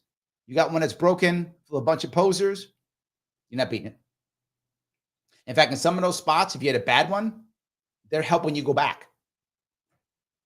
If you've been around these, and I've been around because I did work with vets, some of them, and it's just luck. It's the people who happen to be there. You get the right people, you're set. You get the wrong people, you're going back. So yes. So I would say yes, and right, you also have to have that support structure with you. And I became my mom's support structure. And if you have that, you can make it happen. That's the key. So, Peace, thank you for the $10. I appreciate the super chat. Can you give a quick definition, the difference between Democrat, Republican, Libertarian, and Andrew Yang's forward? Talking like a kid. It is mostly the same. All right, let me give you all four of them real fast. Generally speaking, in today, and this is a change, I'm giving you today's world, right? This has changed from past. Let me give you traditional today. How about that? Yes. Okay. Traditionally, Democrats have been more about group, people, socialized issues like that. Republicans have been more about the individual, more business friendly in general. That has been a general rule. Today, what that means, Democrats are about the establishment. That's who they are right now. That has not always been the case. You go back 50 years, Democrats were completely anti-establishment. Republicans were the establishment. Those are completely different now. Right now, Democrats are about the establishment, credentialing, establishment, being valid, being vetted, right? Groupthink. That is the biggest piece of the modern day Democratic Party. You think the way we think, or you must leave. Again, that was Republican Party 50 years ago. Remember the moral majority back in the late 70s? That's what it was back then. That has completely flipped. The Republican Party now has become the party of not Democrats. It may sound silly, but it's absolutely true. The Democrats have become so monolithic that many people who aren't that either go further left and go like green or open communist. People say Democrats are communists. They are not communists. They're not socialists. It's not a thing. It's not true. That's like calling everybody H-man. Today's Democratic Party is not communist, is not socialist, it's not who they are. They're not. They're establishment. Actual communists, actual socialists are leftists. They are further left than Democrats. That's why guys like Bernie aren't good enough for them anymore. And they're now on a fringe. And you might go, wait a minute, are those the people who want like the trans people? They're not there. They're talking economically. Socialists and communists aren't talking about whether the gay rights. They're past that. Those days, they're done with that. That was years ago. They're not talking about things like Medicare for all, which Democrats talk but aren't really about that at all. They're not. That's just talk, they say. They're about real socialism. They're about like not letting people become billionaires, like being against the law. Democrats do some of that talk, but they're not doing it. Democrats talk that, but don't mean any of it. That's why some people like Cenk Uyghurs of the world, Brianna Joy Grays of the world, they've moved away from the Democratic Party also. Because Democrats, you must be this now. And that was not a thing years ago, but today it is. So they're actually further left. And then everyone else goes to the right, because where else am I going to go? So the Republican Party doesn't know what it is right now. And if you're a Republican, you may be upset, but it's true. It does not know what it is right now. It's filled with working class people, and it hasn't been a working class party. Now all of a sudden it is. It's full of people who are populist. Republican Party is not populist. I guess it is now, right? It's got people like Elon Musk, Tulsi Gabbard, RFK Jr., all in the same party with Trump. How the hell do you figure that one out? So the Republican Party has become the party of everybody not Democrat who isn't far left. The far left is separate from the Democratic Party. People who don't know the left think Democratic Party is the left. It is not the left. That is a story Republicans tell you. It's not true. And it's talk that Democrats will say, but they are not left. Democratic is not left. Democratic Party is establishment that talks left, but isn't actually left. The actual left is further left Democratic Party. So that's why I have a difference between leftists and Democrats. They're different. They're not the same. Now, Republicans are lost right now, which is why I'm saying I don't think the Republican Party will be in 2028. It has to try to become some type of working class party, but it's not that. So can Trump and his people make it that? Maybe, but they still have an elite Republican establishment that does not want to be that at all. How will they make that happen? I'm not sure. But that's Republican Party is right now. So if you are not for the establishment, if you are anti-establishment and you're not far left, you're Republican right now. If you like the establishment, things going for it, you're probably Democrat. If you are leftist, you're trying to find the Green Party or something else. You're just pissed off online right now. You're basically online mad because Democratic Party has abandoned you. Republican Party doesn't want you. So what do you do now? I don't know. You're in trouble. You're screaming. You're hoping AOC runs independent or something. Or that, if you heard, remember, finally, Bernie Sanders came out saying people who are left have to run independent. Have you heard him? He said that. People have to run independent because he knows the Republican Party is absolutely not. I'm sorry, Democratic Party is not left. He knows it. Yes. Strahan says, I agree with Larry about it. The GOP. Caitlyn Jenner is talking about running for California governor as Republican because MAGA people are more receptive to her. Think about that. Caitlyn Jenner is doing it. Yes. That's what the Republican Party has become. That's my point. Thank you for that, Strahan. Yes. It's absolutely doing it. Yes, 100%. Yes. Libertarians. Libertarians are basically people who are saying more government doesn't work. That's what they're saying. More government doesn't work. That's what libertarians are, right? We are not about individualism. They say that, but it's not. We're about voluntarism. You can work all together all you want, just no one forces you, right? In fact, you could be a socialist if you want to. You could be a voluntary socialist. My God, what is that? I'm telling you, it's called the Amish. Remember something. In a authoritarian world, left or right, the first people destroyed are the minorities. Always. Always. Whether you're right or left leaning, whatever it is, minorities get destroyed first. Always. Any groups that do that are socialized on their own, whether they be Amish, Jewish populations of Europe, perfect example of that, left or right, authoritarianism, go after anyone who's kind of socializing on their own. In the libertarian world, we love that. Please do that. We love that, which is why libertarians often get along with the far left, because the far left wants communes. Good, be a commune, just don't force it. Don't make the government do it. You do it. Have a commune. Be Amish. Life is good. Leave me alone. You can be together voluntarily all you want. In a perfect libertarian world, and this is again fantasy. We're not here at all, but I'm saying where we would be looking in our perfect world, it's a total voluntary society. Now again, we're nowhere near that. That's libertarian fantasy world. But I'm just saying that's what we're looking for, where people are voluntarily doing what they feel is best. That's the perfect world. So libertarians feel that. Andrew Yang's Forward Party is a third way. It's actually trying to be people who are moderate, people who think about just moderate things and then run as moderates, not stuck on a left-right paradigm. That's Forward Party. I hope I answered all those. So, yes. All righty. Dark Clouds of the Mind says, shouldn't libertarians be excited about Doge and all the disruptions Trump's nominations are causing? I think many are. I think you're right. I think many are. I like the idea. I do. Because I know that some of it's going to work. Some of it's going to fail because it's government. Some of it will fail. But yes, I think you're right. Yes, I do think that. Yeah. So, all right. Mike says, my point was, why didn't they go with Trump? He was asking for the endorsement. Why would they? For what reason? Why would they go with Trump? Why would the LP go with Trump? He was not libertarian. Why would they?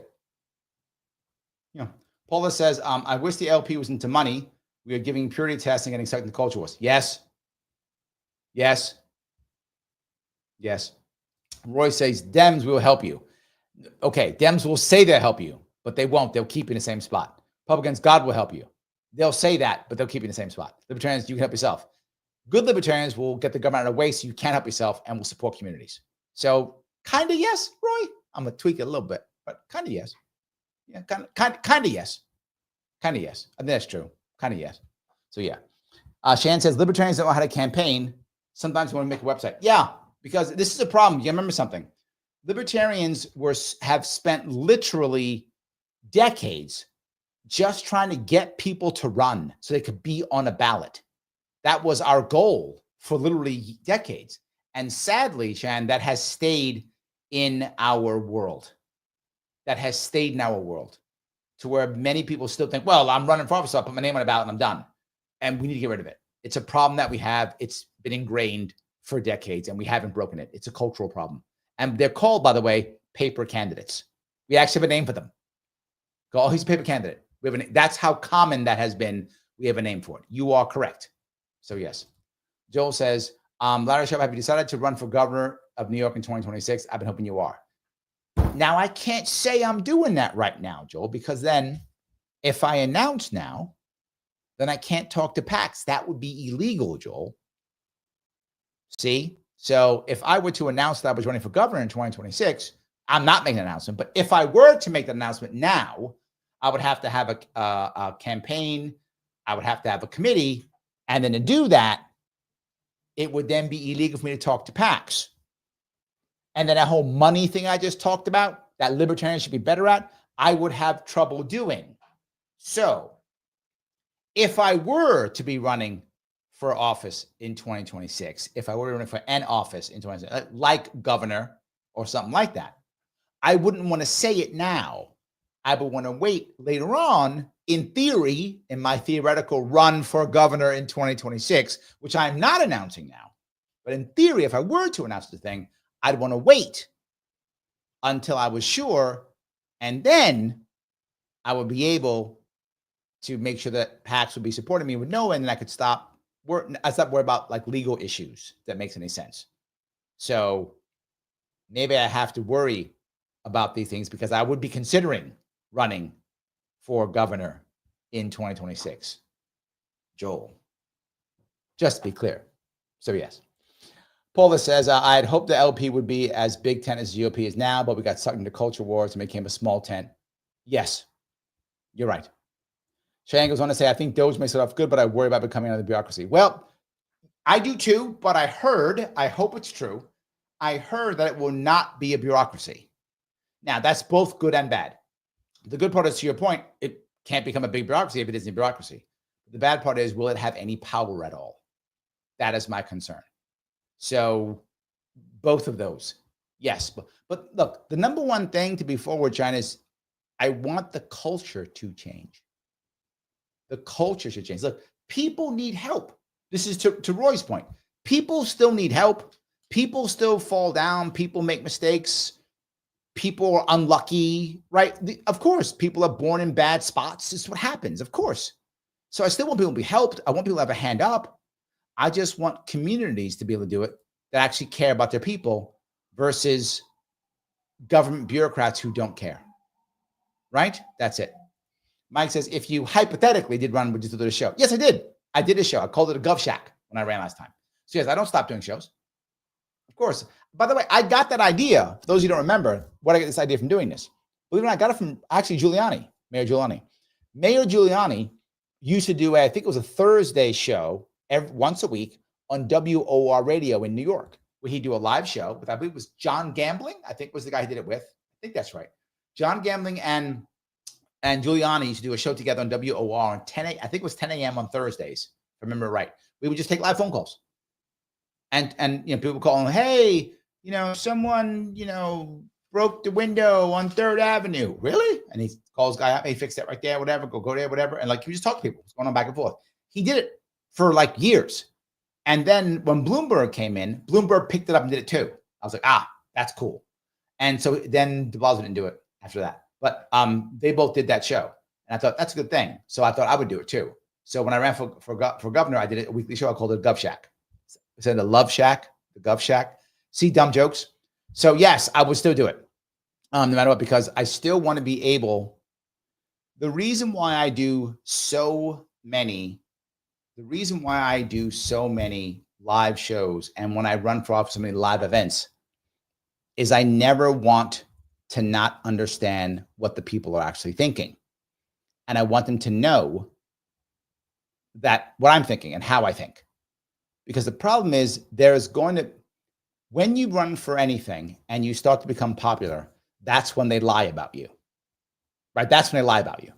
Because people always say, well, you got to be perfect so they can't get you. Doesn't matter. I could be perfect. They'll make stuff up. And they did. In 2018, when they thought I was a threat, all of a sudden they made up newspaper articles. They said I was anti-law enforcement. My dad was in law enforcement. They said I was anti-gun. I'm the most pro-gun guy that there is in New York State. There wasn't a more pro guy running. What didn't exist. And still, they made it up. So how did I survive? I actually took their bad stuff and I posted it and I grew. Why? Because people knew me and they knew what was a lie. How do I defend against the lie? I'm not that. That's not how it works. Mike, you got to know it's BS. That's the way I defend myself. You have to know it's BS. When they go, Larry said he wants people to be shot in the streets. You're like, I already said that? I didn't say that. That's stupid. He didn't say that. You have to be able to say that. And you only say that if you speak to me, if you know me, if you saw me, if you watch me do 80,000 shows and go, Larry, he didn't say that. He didn't say that. Larry said he wanted to, get rid of the Department of Education. Yeah, he said that. yeah, he said that. That's Larry. He said that. Right? You have to know me to go, yeah, he totally said that. That's not a lie. That's real. He said that. That's the issue. Right? And then you got to know that if you meet me at an event and you say to me, you go, Larry, this guy told me you said this thing. And I go, yeah, I said that. You go, okay. I'm mad at you now. Okay, but I said it. I'm telling you the truth. Or I never said that. You did? Now he made that up. You're like, okay. And you'll believe me. You go, oh, the guy made it up. That's the only way I can defend myself. In the internet right now, you can't erase anything. Right? Once someone says I'm a bad guy, it's there. I can't get rid of it ever. All I can do is swarm it with more material, which is one of the reasons why you see me do 10 hours of live content on 10 different platforms every week. Put up something bad against me, you're going to fight for it. So I'm saying, you're going to work for it. You're going to work for it. If you got one bad thing on your internet, you're done for. You're done for. You got one bad thing. I probably got 1,000 bad things, but I got 50,000 good things. So I don't care. So yes, yes, that's it. So I hope that makes sense to you.